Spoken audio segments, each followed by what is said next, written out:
ప్రస్తుత వర్షాభావ పరిస్థితులకు మరియు గత ఎండాకాలంలో అధిక ఎండలు, వేడి తీవ్రత వీటన్నిటికీ ప్రధాన కారణం ఎల్నినో ఎఫెక్ట్ అని చెప్పేసి వాతావరణ పరిశోధన విభాగం పర్యావరణ శాస్త్రవేత్తలు చెప్తుంటే, తెలంగాణలో రాజకీయ కోణంలో దీన్ని చూస్తున్నారు.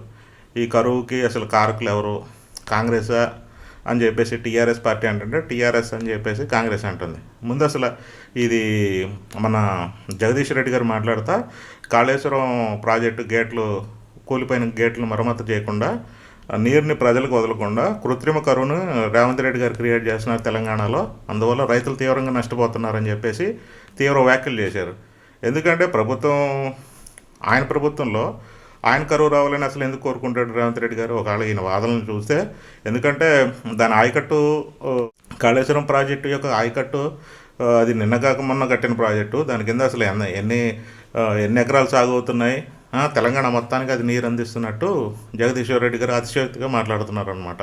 అంటే ఏంటంటే కాంగ్రెస్ మోటివే ప్రజలకి ఇబ్బంది పెట్టాలి అని చెప్పేసి ఆయన ఏంటంటే రాజకీయ కోణంలో ఈయన రేవంత్ రెడ్డి గారి మీద విసురుతూ ఆ మాట అన్నందుకు, దానికి ఇవాళ కౌంటర్గా కాంగ్రెస్ పార్టీ అనేది హరీష్ రావు గారు ఆయన పర్సనల్ కుటుంబంతో కలిసి తీర్థయాత్రలు తిరుగుతా తిరుపతి ఫోటోలు పెట్టాడు.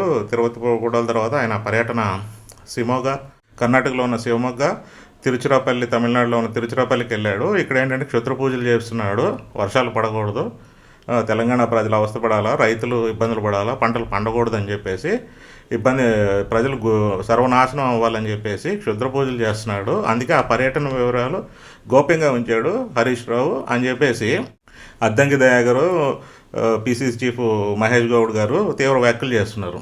అయితే ఇదేంటంటే టిట్ ఫర్ టాట్ అనుకోవాలో మరి ఆరోపణకి ప్రత్యారోపణ అనాలో మరి అర్థం కావట్లేదు. ఎందుకంటే ఆయన జగదీష్ రెడ్డి గారు చేసిందే ఒక హాఫ్ మైండెడ్ ఇదైతే, కాంగ్రెస్ లీడర్లు వీళ్ళు చేసే ఆరోపణలు అంటే ఏంటంటే కరువు అనేది కేవలం మనుషుల ద్వారానే కృత్రిమంగా ఏర్పడుతుంది అని చెప్పేసి మరి వీళ్ళు జనాలకు చెప్పాలనుకుంటున్నారేమో.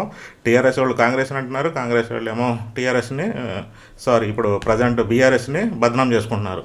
అయితే ఈ టోటల్ ఎపిసోడ్లో ఒక విషయం వీళ్ళు మర్చిపోతున్నారు. ఎందుకంటే ఈ అగ్రికల్చరు వర్షాభావాలతో ఎక్కువ ఎఫెక్ట్ అయ్యేది పల్లెటూరులో ఈ చేతబడి, బాణామతి వీటి మీద ఇప్పటికే చాలా అపోహల్లో ఉంటారు ప్రజలు. వాళ్ళు ఏంటంటే ఇప్పటికీ చిన్న చిన్న రోగాలు వచ్చి చిన్న అంతుపట్టని వాళ్ళకి రోగాలు కానీ ఏమైనా అకాల మరణాలు జరిగితే ఎవరో ఏదో చేశారు, వాళ్ళు వచ్చి చేతబడి చేశారు, బాణామతి చేశారని చెప్పి కొంతమంది వ్యక్తులు టార్గెట్ చేయడం, కొన్నిసార్లు అయితే వాళ్ళు చంపేయడం కూడా జరుగుతుంది.